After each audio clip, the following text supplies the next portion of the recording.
Agora, o nosso próximo painel será central dentro da temática do nosso evento. Nele, contaremos com duas visões complementares de altíssimo nível, uma da academia e outra do mercado, para diagnosticar onde o Brasil realmente está na corrida global da IA e, principalmente, discutir caminhos concretos para que o país assuma um papel de protagonismo tecnológico. A proposta é explorar oportunidades estratégicas, desafios técnicos e ações práticas nos campos da educação, ciência, indústria, infraestrutura e políticas públicas. O tema do painel é sobre o cenário brasileiro da IA. Tenho a honra de convidar ao palco nossos dois protagonistas. Primeiramente, aquele que, como Chief AI Officer e Chief Data Officer, lidera a transformação digital do Magazine Luiza, com foco em inteligência artificial e dados. Criador do Cérebro da Lu, já foi responsável pelo desenvolvimento da assistente Alexa na Amazon em Boston. Possui formação em física e ampla experiência internacional. É defensor da abordagem AI First, para integrar IA a todos os níveis de negócio, além de ser um expoente da divulgação científica no Brasil. Uma salva de palmas para Caio Gomes.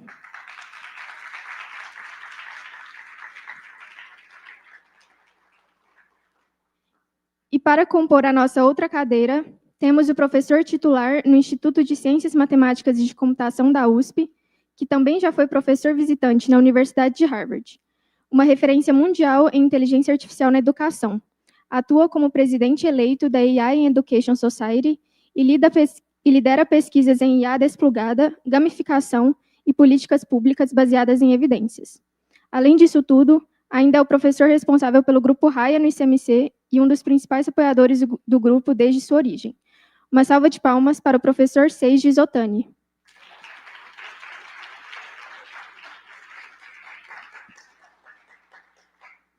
E para moderar este painel, gostaria de convidar o já conhecido por vocês, Pedro Augusto Ribeiro Gomes, o presidente da Raya. Uma salva de palmas.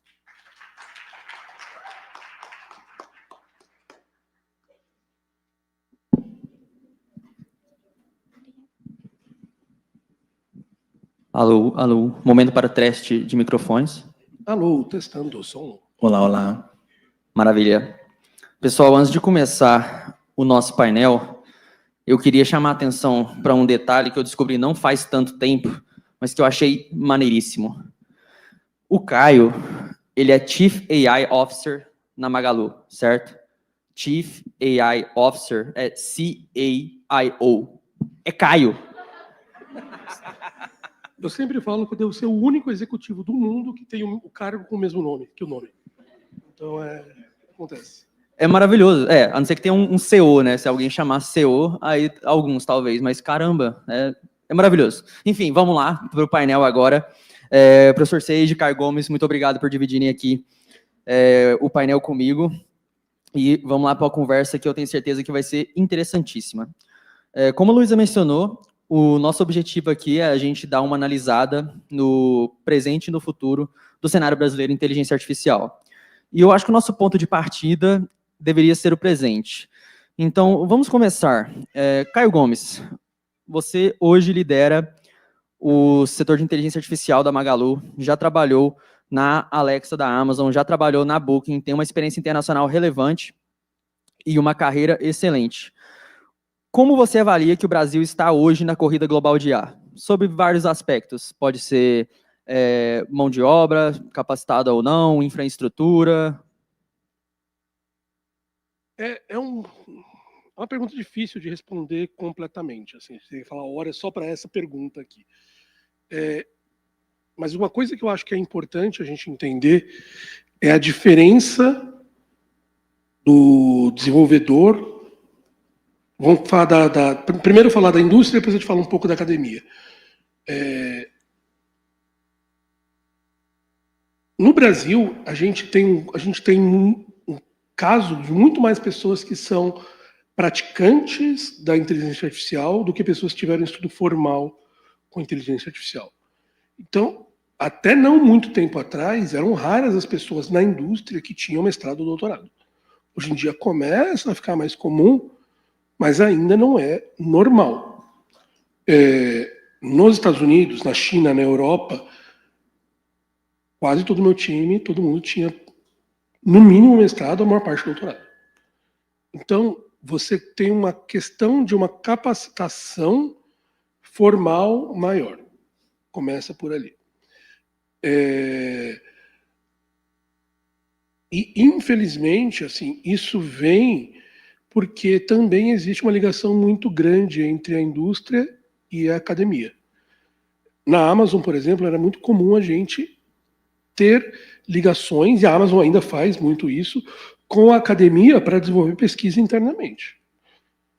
Por exemplo, se você quer ser promovido para um nível sênior de um cientista de dados, de um applied scientist, né, que é o pessoal que trabalha com machine learning na Amazon, para ser promovido para L6, você provavelmente vai ter que ter um paper publicado. Você não é promovido se você não publicar um paper. Alô, voltou. Aqui isso não acontece muito. Então, assim, eu acho que o primeiro passo é a gente conseguir se aproximar mais da... Vou trocar aqui? Vamos ver se vai agora. A gente conseguir quebrar um pouco essa distância. Porque, no fundo, nós temos ótimos desenvolvedores no Brasil. Eu sempre brinco assim, que os melhores desenvolvedores do mundo para resolver problemas são os brasileiros. Assim, a gente é um caso muito... são conhecidos, startups que estão enfrentando problemas, contratam brasileiros para resolver os problemas. A gente tem uma capacidade muito grande. Só que, por causa das condições socioeconômicas do país, a gente acaba gerando pessoas que, infelizmente, não conhecem muito os fundamentals da área. Tem até uma coisa que uma vez, para variar, eu estava brigando no Twitter, porque a única coisa que eu faço na minha vida é brigar no Twitter. Não é a única coisa da minha vida, também trabalho, mas eu brigo muito no Twitter, mais do que deveria. E no LinkedIn também. E eu falei assim, que, por exemplo, na Amazon era considerado coisa de júnior saber complexidade temporal e complexidade de espaço. A gente sempre perguntava isso para júnior. E eu comentei isso, o pessoal, não, isso é coisa de... Não, só especialista tem que saber isso e tal. Porque isso é uma coisa teórica. E, então o pessoal aqui aprende muito ainda na parte do senta e programa. E na área de AI, é uma área que isso funciona menos, porque existe um grande corpo teórico por trás para você saber como faz um modelo. Eu posso chegar e fazer um modelo lá e fazer um modelo simples, mas você vai entender por que você escolheu aquela métrica, você vai entender as consequências e tal. Então, assim, é mais difícil sobre isso. E eu sinto que talvez, daí é um lado meu, eu acho que seria muito mais interessante a gente ver, o governo começa a falar disso, de ter uma participação maior do governo liderando essas coisas. Para a gente não sofrer, não ter os problemas de AI soberana, a gente ter um sistema de AI que seja brasileiro, que respeite a cultura brasileira. Então, eu acho que a gente passou por muitos anos aí numa área em que o governo deveria ter liderado a construção disso com empresas, com a universidade, não fez. Mas eu queria ver do professor também o que ele acha sobre isso, para saber sobre a opinião dele. Perfeito. Bom, professor Sage, a deixa está dada, e eu gostaria também, além de comentar um pouco sobre isso, como que o senhor avaliaria a diferença entre, por exemplo, um ambiente acadêmico exterior e um ambiente acadêmico aqui no Brasil? Eu sei que o senhor foi professor visitante na Universidade de Harvard há pouco tempo. Existe uma diferença gritante em termos de pesquisa, de investimento, de professores, pesquisadores? Maravilha. Bom, primeiro, deixa eu agradecer o Caio pela visita aqui no ICMC, o Pedro e toda a equipe do Raia que tem organizado esse evento fantástico. Eu não achei que eles iam conseguir. Em tão pouco tempo, consegui executar, mas estão executando com excelência. Estou admirado. Parabéns mesmo a toda a equipe. Com relação à corrida da IA, né? O Brasil, onde que ele se posiciona? Eu gosto de falar, eu até estava conversando com os colegas aqui, nós já perdemos essa corrida da IA. Isso assim, conversando com vários colegas, não só do país, mas de fora, o Brasil perdeu o bonde. Significa que a gente tem que jogar toalha? Não. Significa que se a gente seguir os mesmos passos que outros países seguiram, a gente sempre vai estar para trás.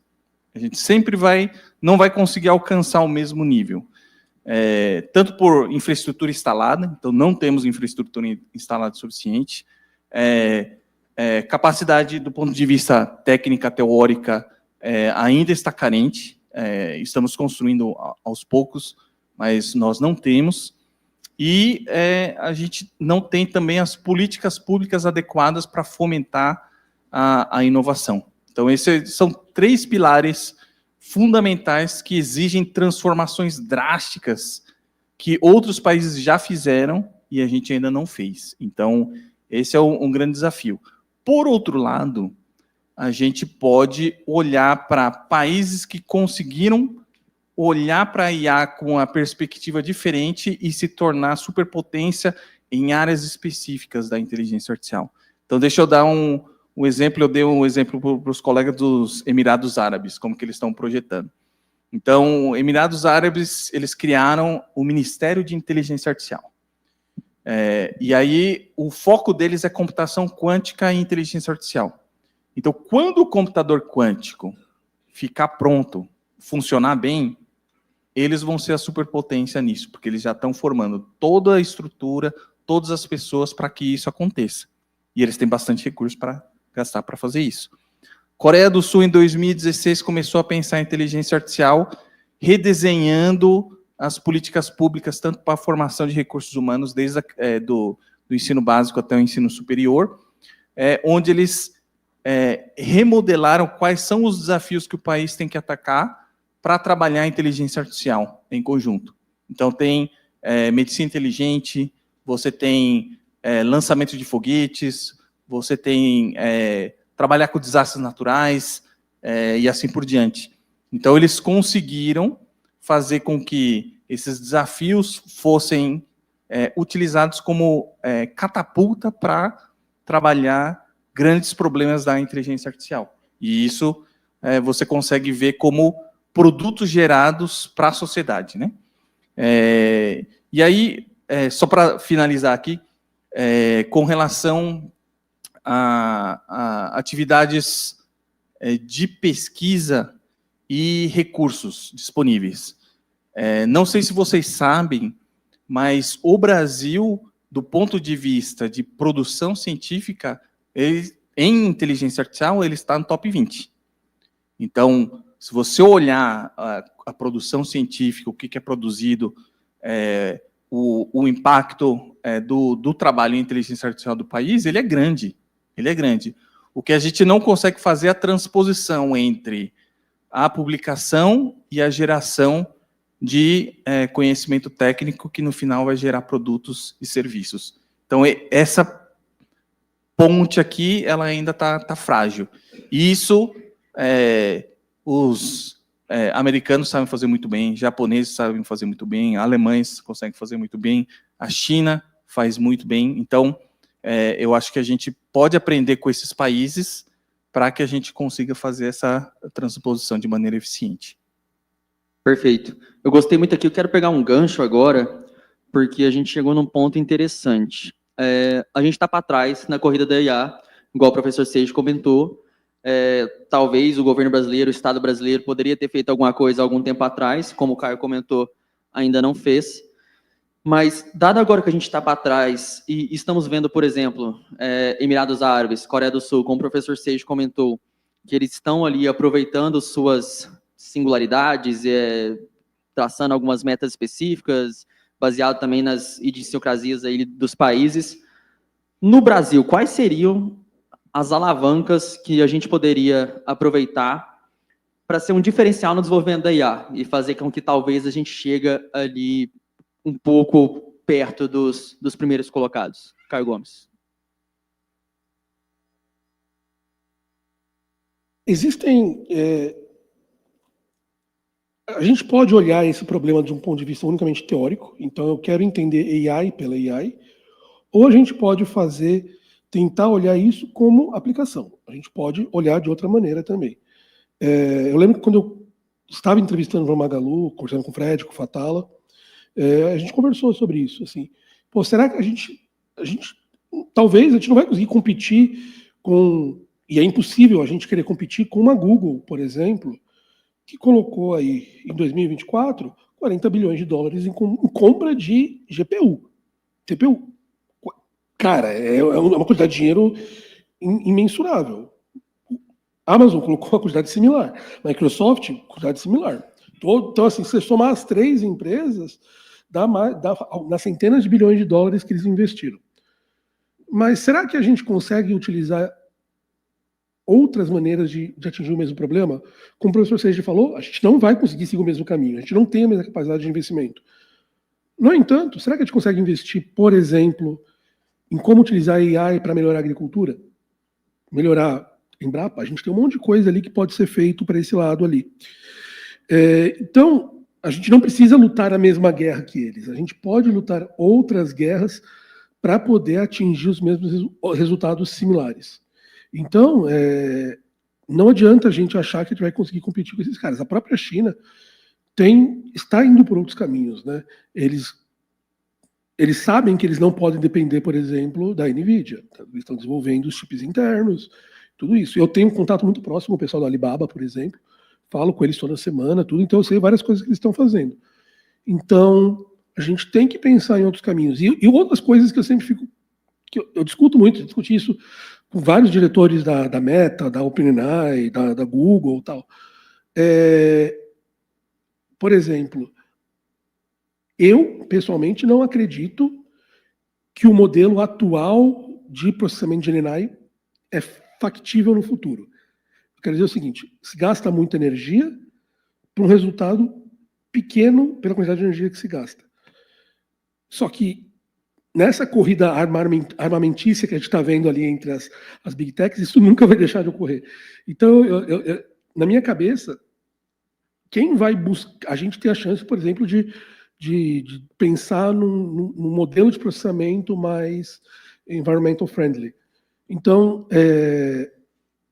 a gente tem que achar o nosso canto para poder atacar o problema, não tentar repetir os passos que os outros fizeram, porque a gente não tem a capacidade de investimento, a gente não tem a capacidade instalada de GPUs, tudo isso.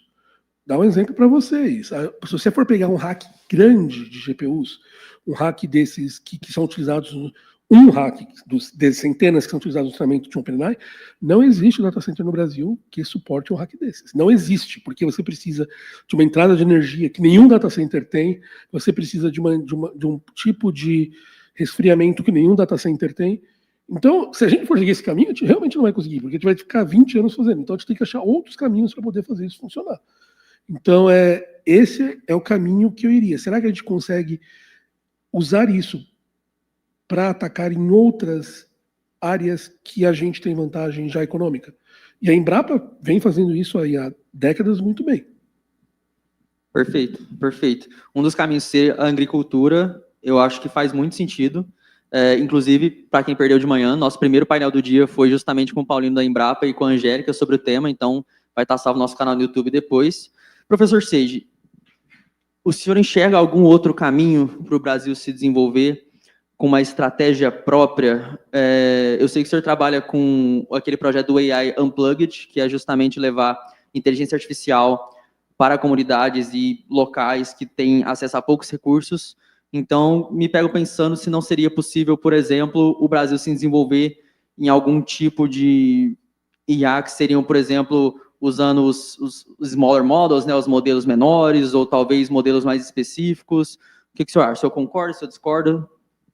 Não, concordo 100%. E eu concordo em gênero, número e grau com a fala do Caio.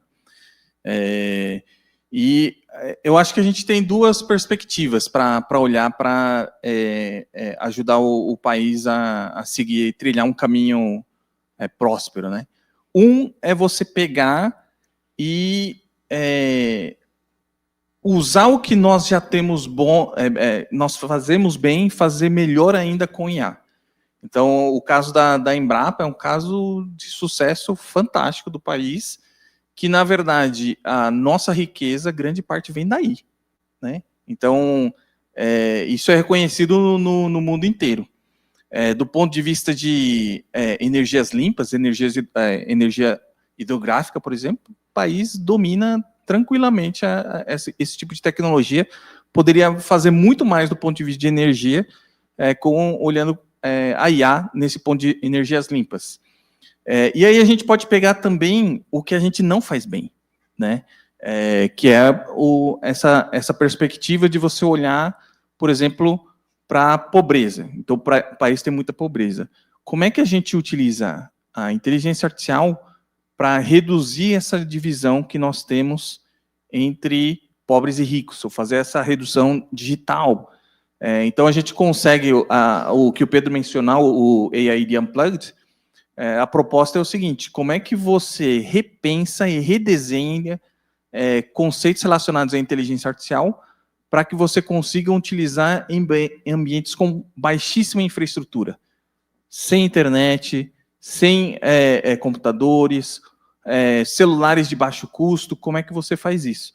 E aí, por exemplo, a gente vem testando diferentes tipos de modelos de linguagem pequenos, né? Então, TinyLlama, o DeepSeek pequeno, vários outros, tem uns 3, 4, que a gente vem testando e vem verificando quais são as oportunidades e benefícios que esse tipo de modelo trazem para pessoas que não têm base nenhuma, conhecimento nenhum técnico. E aí é muito legal você perceber que nesses lugares é onde o impacto da inteligência artificial é muito maior. E se você for pensar nessas regiões pobres do país, ela é muito similar a todo o sul global. Todo o país do sul global tem esse mesmo problema. E a somatória da população do sul global é mais de 70% da população mundial. Ou seja, se a gente consegue resolver esse problema no país, quer dizer que a gente consegue resolver esse problema na América Latina, quer dizer que a gente consegue resolver na África, a gente consegue resolver no Sudoeste Asiático e assim por diante. Então, a gente pode se tornar a superpotência de resolver problemas do sul global que enquadra ou abraça 70% da população mundial. Isso é um mercado gigantesco que está lá, latente, e vocês podem abraçar esse mercado e fazer coisas muito interessantes para resolver esses problemas. Mesma coisa com segurança, mesma coisa com saúde, mesma coisa com educação. Então é interessante a gente pensar quais são os desafios existentes e como é que a gente consegue utilizar a inteligência artificial não como uma liability, ou seja, alguma coisa que você tem que melhorar a infraestrutura, alterar tudo, mas sim como uma oportunidade para você, de fato, fazer a diferença para uma população local.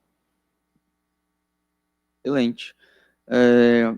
Queria fechar essa nossa primeira parte desse contexto mais geral. Então, do que eu tenho captado aqui até agora com o nosso painel, a gente tem que o Brasil deveria ali encontrar, por exemplo, uma área, um nicho, uma forma, um mercado e atacar isso à nossa própria forma, sem copiar dos outros. Então, vamos supor que estamos nesse cenário, temos aqui um grupo de pessoas de altíssimo potencial e a galera acha um nicho para eles poderem atacar.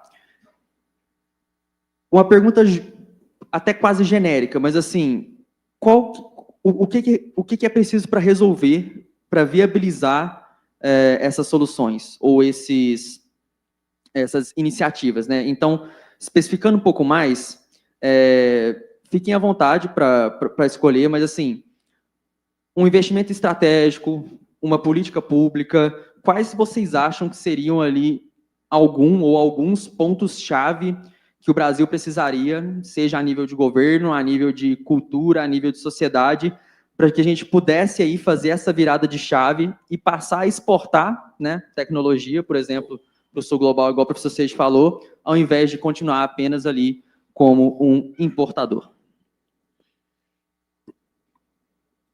Eu acho que, assim, é uma resposta que a resposta real todo mundo gostaria de saber. Assim, eu tenho os meus chutes do que a gente poderia fazer em relação a isso.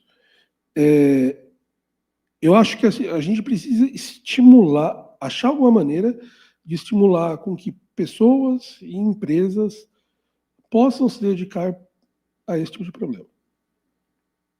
Eu gosto muito de usar o exemplo do Linus Torvalds, criador do Linux, que ele fala isso. Por que ele conseguiu criar o Linux? Porque quando ele tinha 22, 23 anos, ele recebia uma bolsa do governo e ele conseguiu ficar 3 anos focado em fazer aquilo. Por quê? Porque existe uma percepção que ele poderia receber esse tipo de coisa. Então não é só... Daí o meu lado esquerdo fala um pouquinho mais... não é só pensar, puta, a gente vai ganhar dinheiro. Como é que a gente consegue melhorar a sociedade em relação a isso? Daí, o projeto do professor Seija é incrível. Como é que a gente pode melhorar a sociedade? Eu não estou pensando em a gente precisa seguir o mesmo modelo econômico que os outros países seguem. A gente quer viver bem, é isso que a gente quer, no final das contas. Então, o que eu acho que o que falta aqui, e em nenhum país do mundo, se você for olhar a história do mundo, e quem não fala que não, desculpa, não entendeu a história, nada disso funcionou sem uma direção firme do governo. União Soviética, Estados Unidos, China, todos os países onde o governo teve um papel de influência muito grande. E eu sinto essa falta aqui. Eu acho que falta esse papel governamental de impulsionar e favorecer. Eu vou dar um desconto para empresas que vão investir mais, fazer esse tipo de busca. Eu vou ajudar pessoas a aprenderem mais sobre isso. Eu vou criar maneiras das pessoas utilizarem melhor. Eu acho que é isso que falta e direcionar esse debate. Eu vou falar de novo, um debate que é super importante. A gente está perdendo, a gente corre o risco de culturalmente ser muito afetado ao debate da AI soberana. A gente utiliza modelos de AI, GenAI, que são modelos que não seguem a cultura brasileira, que utilizam outros aspectos culturais. E pelo incrível que pareça, uma coisa que é muito maluca, é uma preocupação que eu ouvi. A NVIDIA tem um diretor especializado em AI soberana. O cara vai para governos do mundo para discutir a importância de eles criarem os modelos soberanos deles. E eu não vejo, eu não tô vendo. E quando eu falo isso, as pessoas falam que eu sou maluco quando eu falo isso aqui, que a gente precisa desenvolver mais isso. Então, para mim, o que está faltando, para mim, assim, nada disso vai acontecer se a gente não houver um incentivo governamental para poder estimular e liderar esse estímulo para a gente. É isso, para mim, que é condição sine qua non para isso acontecer. Perfeito, claríssimo ponto. Professor Seija. Pois é, né? Caio, como é que a gente resolve esse problema, né? Eu vejo algumas perspectivas. Uma é essa visão, o apoio governamental é essencial para quebrar as amarras, para que as coisas aconteçam com mais eficiência. Então, imagina o seguinte, para realizar um evento como esse aqui, 100% de certeza que várias burocracias tiveram que ser ultrapassadas. Para fazer uma parceria entre uma universidade e uma empresa, várias burocracias têm que ser superadas. Essa burocracia dura em torno de 1 ano para você conseguir resolver. Então, se eu quiser fazer uma parceria com o Caio, provavelmente o jurídico ia ficar brigando com o outro jurídico da USP, com a Magazine, por muito tempo, e ia demorar 1 ano. Isso quer dizer que a gente perdeu 1 ano, né? Perdemos 1 ano. Então, essa interação, o governo consegue resolver. Então, se tiver esforço, consegue resolver esse tipo de situação. Isso já ia fazer, assim, o mercado aquecer de maneira fantástica, assim. Essa parceria, eu vejo, por exemplo, eu fiz meu doutorado no Japão, todos os meus colegas, nenhum estão na academia. Um está na Nintendo, o outro está na Mitsubishi, o outro está... Tudo com doutorado está nas várias empresas, porque eles estão produzindo inovação lá, geram patentes lá, geram produtos lá, e a academia trabalha para produzir essas inovações e construindo essa espiral positiva.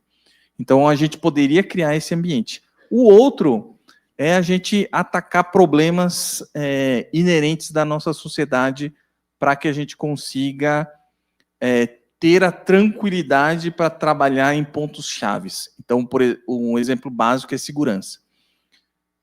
Se a gente consegue resolver, utilizando inteligência artificial, o problema de segurança, você vai ter uma qualidade de vida muito maior, e por você ter uma qualidade de vida maior, o resultado gerado da sociedade ele é maior, né? E aí você vai resolvendo esses pequenos problemas usando inteligência artificial, e aí você vai tendo resultados melhores. Outro exemplo, trabalhar com o SUS. Vamos tentar resolver a dinâmica do SUS com educação. 90% das crianças que terminam o ensino médio não têm conhecimento adequado de matemática. Isso significa que a gente forma, todos os anos, só 10% de todos os alunos com conhecimento adequado. Então, a gente tem uma capacidade muito pequena para trabalhar. Mas se a gente conseguir resolver esse problema, então quer dizer que a gente vai ter muito mais capacidade para avançar do ponto de vista de ciência, do ponto de vista de IA. Então, a minha perspectiva é ir resolvendo esses problemas em camadas.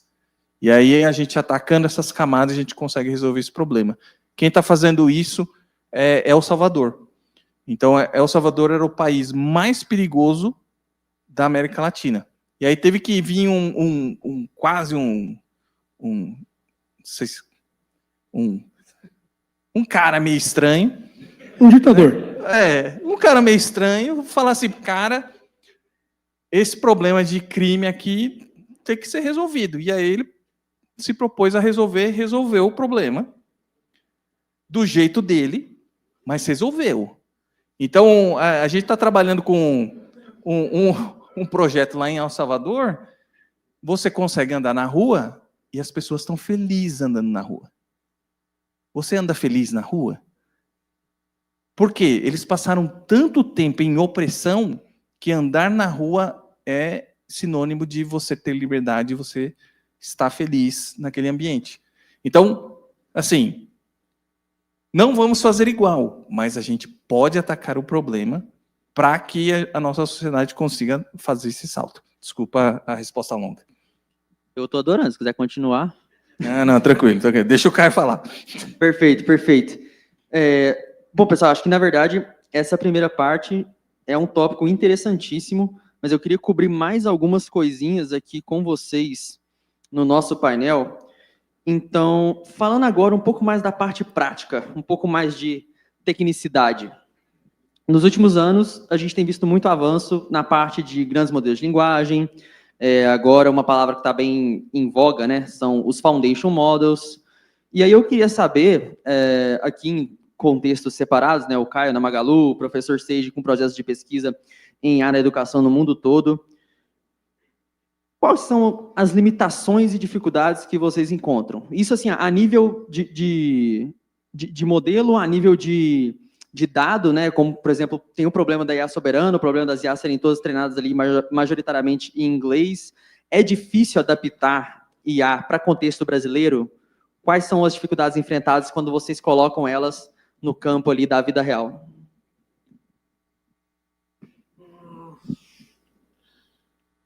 Pensar aqui.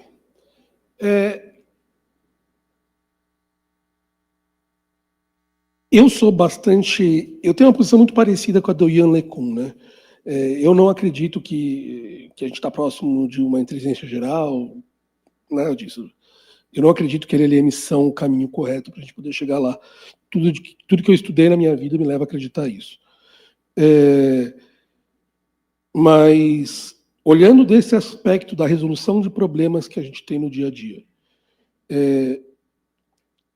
dados continua sendo o grande problema que a gente tem. Todos esses modelos que a gente tem hoje em dia, por exemplo, Foundation Models, tudo isso, eles são extremamente sedentos por dados. Extremamente sedentos por dados.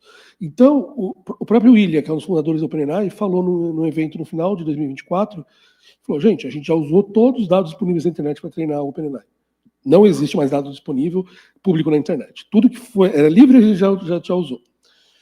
Então, a geração de a melhoria das capacidades vai depender de melhorias de arquitetura e de uso de dados internos. Nada além dessas duas coisas a gente tem. Então, modelos à base de Transformer, eles são muito sedentos por dados e a gente sabe que eles não vão funcionar porque eles não criam um mapa de um mundo igual o nosso cérebro cria. Então, existem problemas teóricos ali que pegam. Dados em português, os dados em português, eu tenho um grande amigo meu que é um matemático que virou comediante. Ele não foi para Nintendo igual os amigos do professor Sage. Marcos Castro, para quem conhece na internet, lá dos Castro Brothers. O Marcos ele é matemático, fez mestrado e começou doutorado em lógica. Então, assim, ele é bastante cabeçudo nesse ponto. E a gente começou um tempo atrás a tentar fazer um projeto que a gente queria validar se a gente conseguia fazer os modelos de LLMs funcionarem para comédia. A gente começou a estudar e tentar entender e começar a tentar utilizar esses bichos para poder gerar. Nossa ideia era gerar um paper. Pega 2 nerds cabeçudo, a gente queria fazer um paper com isso. Quando você começa a entender a maneira que esses caras pensam, você vê que a comédia dele não funciona porque ela não funciona na nossa cultura, na nossa maneira de pensar.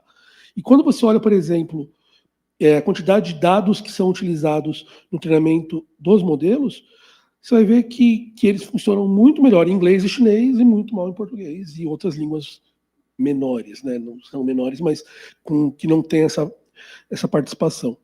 Então, dados é um problema. E assim, outras coisas que podem atrapalhar muito a adoção, e aqui falando unicamente da indústria, por exemplo,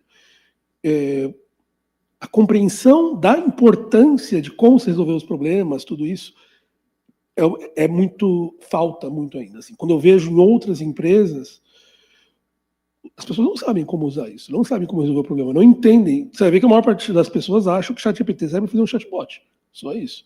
Eles não entendem todos esses aspectos ali. Então, existe também ali um aspecto de educação que falta, que não é técnico, então não é techniquez, não é falta de dados, não é falta de uma arquitetura, mas as empresas ainda não sabem como utilizar isso. E eu acho, e só para poder terminar assim, eu acho muito engraçado, porque é aquele tipo de coisa que eu fico observando. Eu fico vendo a Amazon, trabalhei lá há muito tempo, eu fico vendo a Google, todo mundo falou, não, agora AI está trazendo um ganho absurdo para o mercado. E quando eu olho o mercado, eu não estou vendo um ganho de eficiência, eu não estou vendo o PIB mundial aumentar 3 vezes em 2 anos. Então, da onde está indo esse ganho absurdo que a gente vê que essas empresas estão falando? Então, assim, entender o tipo de problema é o ponto fundamental, assim, que mesmo essas grandes empresas ainda não conseguem explicar direito como eles vão usar e não conseguem ver esse ganho. Se AI está trazendo um ganho tão grande, a gente veria um aumento absurdo do PIB mundial. A gente não está vendo isso. Perfeito, perfeito. Professor Sage, no seu contexto, a pergunta é a mesma praticamente, mas assim, nós vemos, por exemplo, o uso de benchmarks, né? Existe 1 milhão de benchmarks para avaliar, aí, por exemplo, os modelos de linguagem. Muitas vezes os modelos têm resultados brilhantes nesses benchmarks sintéticos ou então em datasets mais fechados. Mas o senhor acha que essa capacidade ela se traduz para tarefas realizadas com os modelos ali em produção, quando a gente vai para a rua, quando a gente vai tentar implementar um modelo ali, seja a nível de um programa governamental, ou em uma empresa, ou em uma instituição do terceiro setor, onde for. O Caio Gomes acabou de comentar, né, que parece que esse hype todo não se traduziu em PIB. O senhor acha que se traduziu de alguma forma em algum impacto, ou esse hype, né, dos benchmarks e dos datasets fechados, na verdade, estão algo muito mais virtual do que real? Cara, eu vou fazer um teste aqui. Vamos ver. Quem está usando um LLM para resolver problemas que o professor passa em sala de aula? Cara, é todo mundo, bicho. Então, não é virtual, digamos assim. Não, eu concordo que não é virtual, mas é aquele ponto. Existe algo aí que a gente não está vendo sobre isso. A gente está utilizando, mas será que isso está movendo os ponteiros certos? Eu acho que essa é a questão. 100%. Vamos lá de novo. Quem de vocês acha que está aprendendo mais porque você usou o LLM para resolver o seu problema, a sua tarefa. Aí já é menos, né? Que esse é o ponto que o Caio está levantando, que a forma como a gente usa, como a gente usa, faz toda a diferença. E a gente ainda não sabe. A gente não sabe como utilizar adequadamente, a gente não sabe quais são os limites, e a gente precisa entender as oportunidades que tem, tanto para o autodesenvolvimento quanto para resolver problemas. Então, por exemplo, no AID Unplugged, a gente usa celulares de baixo custo com um SML, né, o Small Language Model, em português. Em inglês funciona até que bem. Em português é uma catástrofe.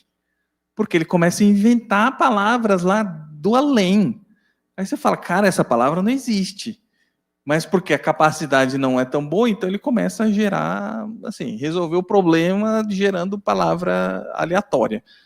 Então a gente tem um problema do ponto de vista de modelos que precisam ser resolvidos, e a gente precisa entender qual que é a capacidade deles e qual que é a influência deles no nosso cotidiano.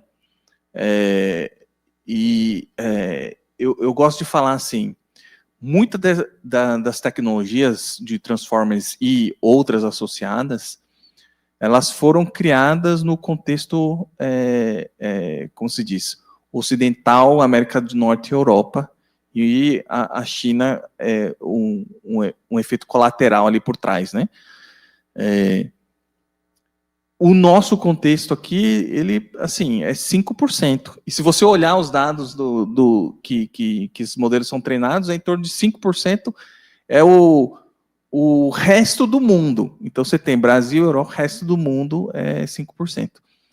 Então, eu acho que a gente tem um caminho importante, interessante para traçar, para a gente entender quais são essas oportunidades de trabalho para a gente trabalhar o básico, construir o básico, olhando o contexto nacional, para que a gente comece a construir os building blocks.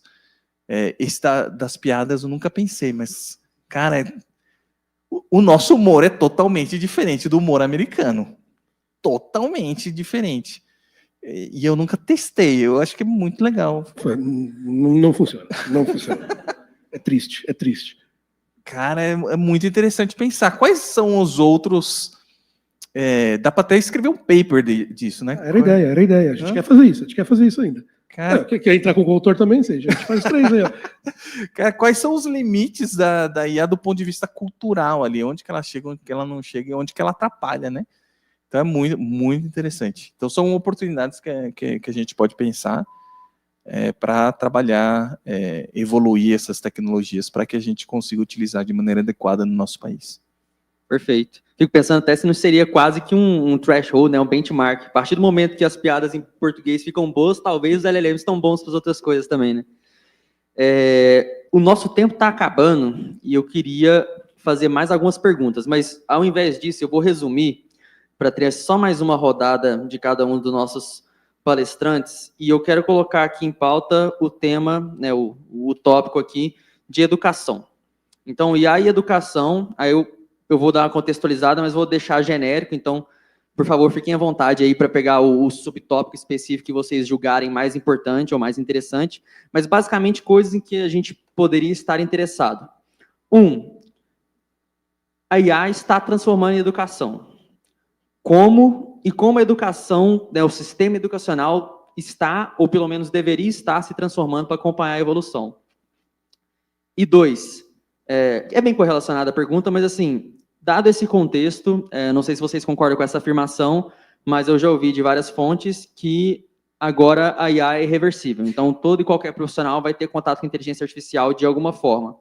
Como que a gente deveria formar o profissional comum para lidar agora com essa nova demanda de inteligência artificial que vai, provavelmente, aí passar a abraçar todo o cotidiano dos trabalhadores, assim como a internet o fez e o faz até hoje?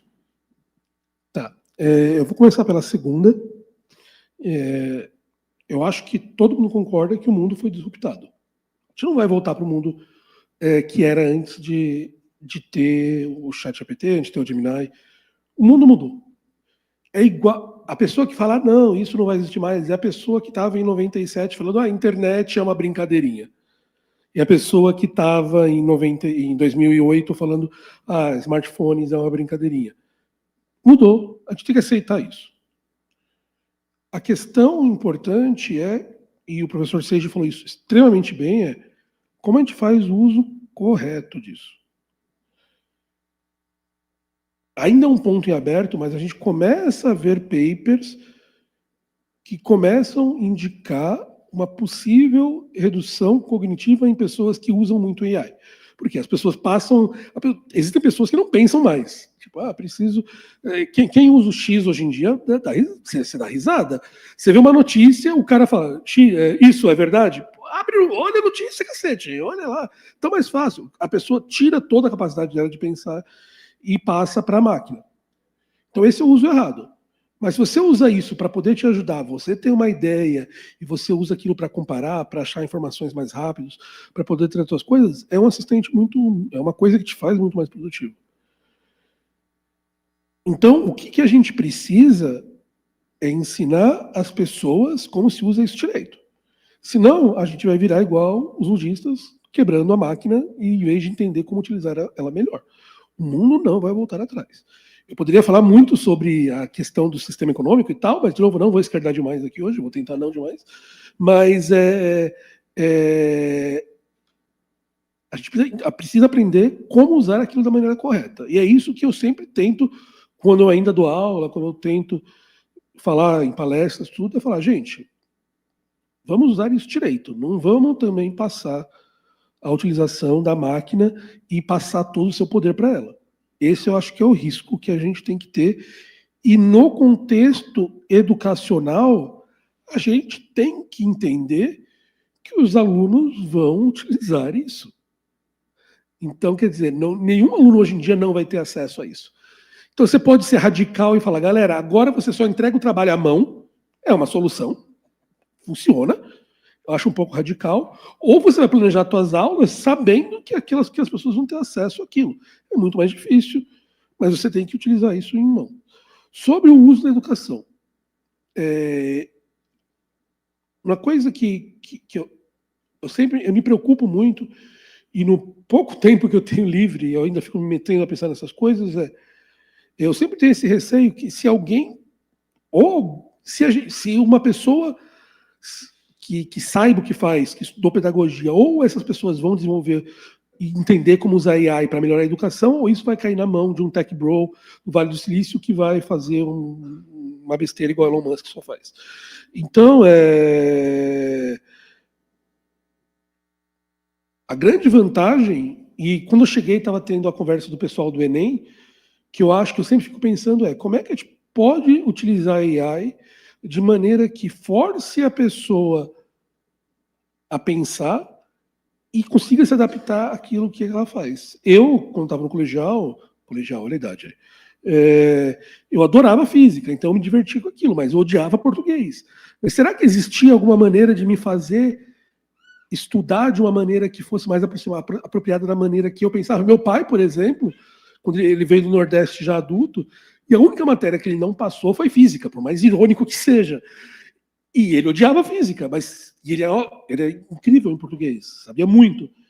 Mas será que a gente conseguia ajudar ele a estudar de uma maneira que fosse? Então, a coisa bonita disso é que, bem feita, permite que você tenha, finalmente, uma maneira de estudo muito mais pessoal. Não de massa, como é que é o ensino que é feito desde a Revolução Industrial. A gente pode ter um ensino mais individual, se adaptando ao seu nível de desenvolvimento, ao seu nível de aprendizagem, aos seus gostos pessoais. Como a gente vai fazer isso? Acho que ninguém sabe, e eu gostaria que muito mais pessoas da educação estivessem pensando nisso, porque senão o capital vai tentar resolver isso e vai fazer besteira, como eles sempre fazem. Eu sei que é irônico o executivo falar isso, mas... Perfeito. Mas essa questão da personalização do ensino é sensacional. Em alguns tópicos que eu também tinha um pouco de aversão, agora você vai encontrando sua própria maneira, né? E, cara, é fantástico. Professor Seiji. Pois é, né? Eu venho trabalhando nesse tema há uns 20 anos. Tô velho, né, bicho? Foda. E, cara, tem que explorar, por exemplo, o pessoal de engenharia de software que faz comigo aqui, você tem que fazer no papel, né? Estão fazendo no papel. Então, foi uma das saídas que, enquanto a gente não encontra uma solução inteligente, foi feita aí na disciplina. Mas qual que é quando a gente pensa em inteligência artificial na educação, a gente tem oportunidades gigantescas, né, de dar superpoderes a professores e alunos para que eles consigam realizar suas tarefas com mais propriedade, ou seja, eu consigo aprender mais, consigo ensinar melhor, tanto utilizando conceitos como aprendizagem personalizada, quanto conseguindo dar mais eficiência ao processo de aprendizagem em si, né? Então, eu vou falar algumas coisas aqui. Então, do ponto de vista de modelo educacional, existe uma escola nos Estados Unidos que chama Alpha Schools. Se vocês procurarem Alpha Schools, o que eles fizeram, né? Eles pegaram o conceito de inteligência artificial e pegaram as tecnologias que dão maior eficiência de ganho de aprendizagem do ponto de vista conteudista. E aí o aluno, ele utiliza a IA durante 2 horas, todo dia, né? As outras 6 horas, porque é aprendizagem integral, as outras 6 horas, eles fazem todas as outras atividades para trabalhar competências e habilidades que não estão relacionadas a conteúdo, mas relacionadas a como você se posiciona como um membro efetivo da sociedade. Então, a habilidade de comunicação, a habilidade de liderança, a habilidade de entendimento de problema, de fazer as perguntas certas, de ter a criatividade, de conseguir resolver problemas utilizando tecnologia e assim por diante. Então, você pega alguns conhecimentos que você aprendeu durante aquelas 2 horas por dia, do ponto de vista de conteúdo, e aí você trabalha toda a parte de atividades práticas, corporais e de habilidades que o pessoal chama de habilidades do século XXI. Então, colaboração, comunicação e assim por diante. Então, esse é um modelo totalmente diferente. Você não tem necessariamente mais provas, você não tem necessariamente que ficar com a bunda sentada na cadeira o tempo inteiro. Então, não é chato para vocês ficarem das 8 da manhã às 5 da tarde, quem faz em G-Comp, sentado só assistindo aula? Cara, é terrível. Isso não precisa mais. Com inteligência artificial ainda, você ganha muito mais eficiência. Então, a gente consegue repensar modelos. Com relação a professor, a gente consegue ter um colega meu, o Maurício Garcia, que ele fez um slide lindo, maravilhoso, que ele falou assim, muita gente quando fala em inteligência artificial com o professor, acha que a inteligência artificial vai substituir o professor, né? Então, esse é o modelo cognitivo que a gente tem.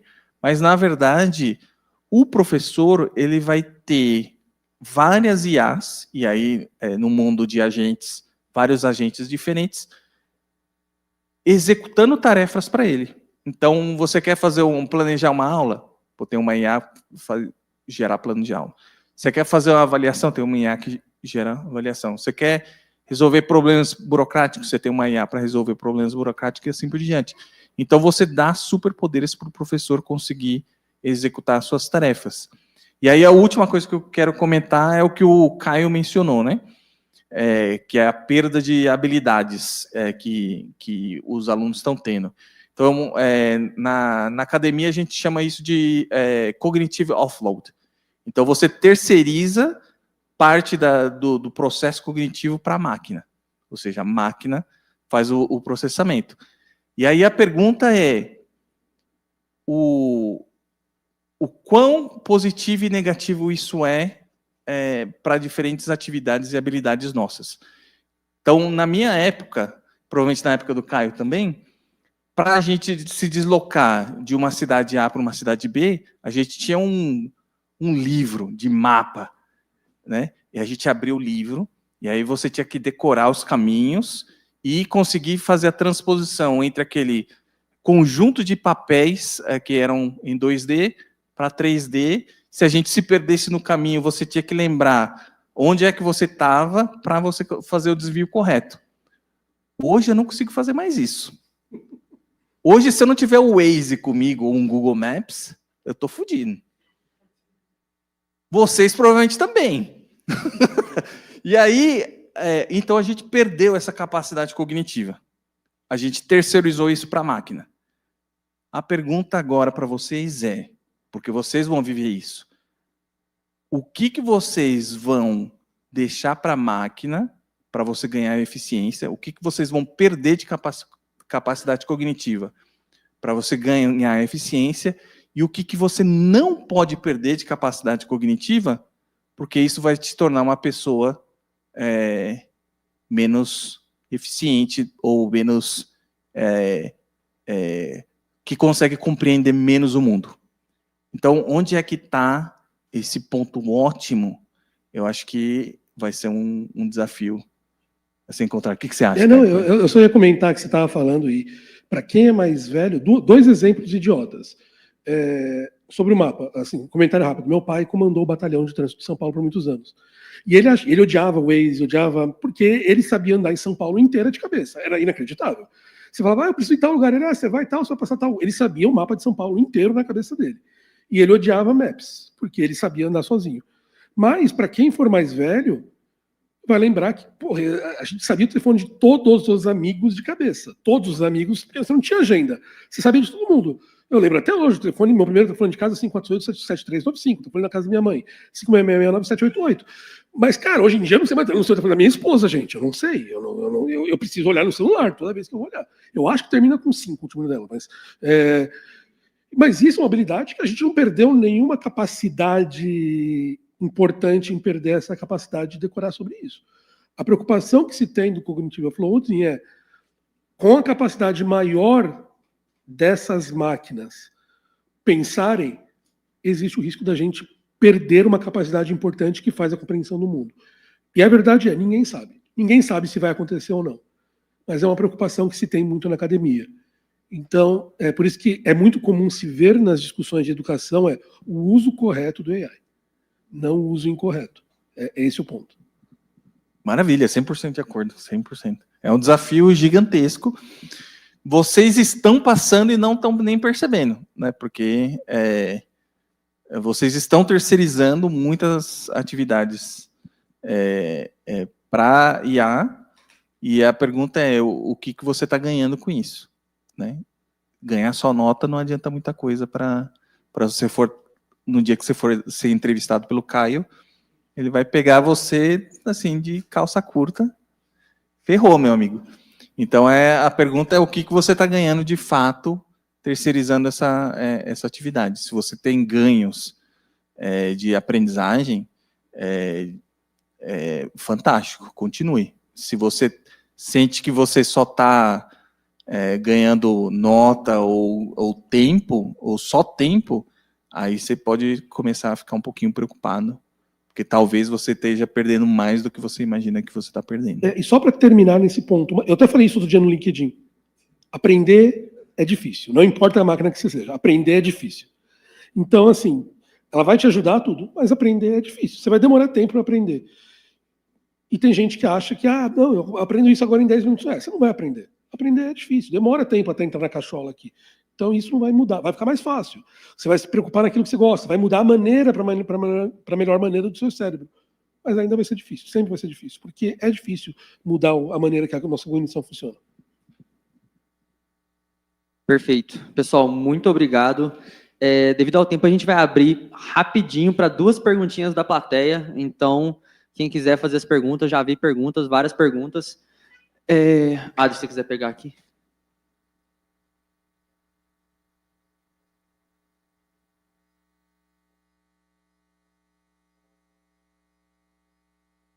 Boa tarde aos palestrantes, eu sou o Jorge, aluno de pós-graduação aqui do ICMC. Eu queria ir num caminho diferente do inicial, do direcionamento da palestra, que a gente está falando do cenário brasileiro. A gente comentou muito do macro, e eu queria a oportunidade para usar o background, o contexto acadêmico que vocês dois têm, o contexto de mercado que vocês têm, para saber de vocês que provocações vocês fariam para as pessoas como as que estão presentes aqui nesse momento, que são alunos, professores, profissionais técnicos ou simplesmente entusiastas da área de ciência de dados, para enriquecer nesse cenário brasileiro e agregar nesse movimento de transformação que a gente discutiu durante a última hora.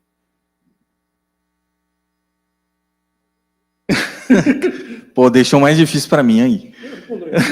Não, obrigado, brincadeira, cara. Pô, uma provocação. A provocação é interessante, né? O que eu vejo muito como oportunidade é testar. Testar, criar aplicativos, criar soluções, botar no mundo, deixar no GitHub, apresentar para colegas, ver se resolve um problema real. E, assim, quanto mais pessoas aprenderem, testarem, apresentarem seus resultados, a gente começa a criar essa massa de pessoas que estão interessadas e resultados que outras pessoas conseguem construir em cima. Então, o movimento de software livre, foi um movimento que nasceu da ideia de você ter liberdade de fazer o que quiser, como quiser, da forma que você quiser, para resolver problemas, e influencia o nosso ambiente até os dias de hoje. Então, minha ideia é tinkering. Brinca com a coisa. Tenta fazer, construir e resolver problemas. Concordo plenamente. Eu acho que eu adicionaria uma coisa. A gente não é só usuário de tecnologia, a gente é criador de tecnologia também. E de ciência, tudo isso. Então, com certeza, quando você estiver no mercado, se você for para o mercado, você vai encontrar situações que só você encontrou. Pô, óbvio que o mercado existe time to market, você quer fazer as coisas mais rápido. Mas não seja só usuário de tecnologia. Crie suas coisas também. Tem até o Mickey. Levanta a mão aí, Mickey. Cadê tu? Cadê o Mickey? Mickey do meu time, ele tá por aí? Cadê ele? Perdi ele. Ele saiu, tá, o Mickey saiu. Então, o time dele, por exemplo, a gente encontrou um problema lá que a gente criou uma solução que vai virar paper. E por quê? Porque eu falei, galera, não vamos só copiar, não vamos só o que alguém já resolveu, vamos a gente criar aqui. O Gustavo, que falou ali também, acabou de vir para o meu time. A gente estamos discutindo como é que a gente vai criar coisas novas ali. Então, assim, óbvio que você tem que também entender tudo que está acontecendo, mas a gente é criativo, a gente pode fazer nossas coisas também. E usar isso através de software livre, utilizar isso através de publicações. E não é só publicar para publicar para resolver um problema. Essa que é a coisa legal. Resolver problema, e muitas vezes você vai ter ideias novas resolvendo esse problema. Usa isso, publica isso, saiba que você tem essa capacidade.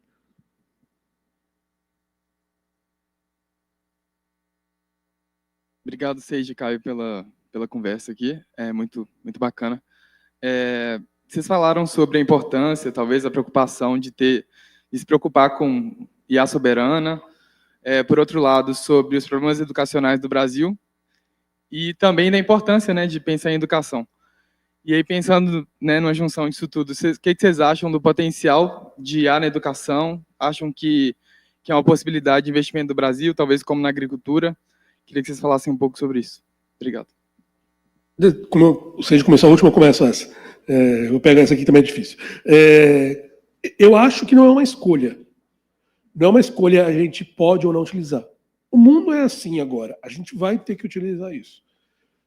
Então, a gente vai ter que se adaptar. O meu receio é que seja, mais uma vez, alguma coisa que sirva para quê? Para diminuir a educação pública e aumentar o ganho de grupos privados de educação. Isso deveria servir para quê? Para aumentar a nossa educação, sem pensar em custo, sem pensar em capital que vai ser gerado. Pô, isso é uma universidade pública. Como é que isso vai ajudar para ajudar a população do Brasil? Então, é nesse ponto que me preocupa. Como é que a gente vai ter pessoas pensando para o uso livre e acadêmico da educação através da utilização de inteligência artificial? Não a utilização mercadológica da AI. Então, esse, para mim, é o ponto central. Que isso mudou e a gente não volta para uma época anterior, para mim isso tipo, já é passado, assim, isso já é definido e acabou, entendeu? Poxa, a gente tem várias coisas que a gente pode pensar, né, IA na educação para ajudar o país. O Caio mencionou dados, né? A gente não tem um sistema nacional de educação, então a gente não sabe quantos alunos de fato a gente tem no país. Olha que doideira, né?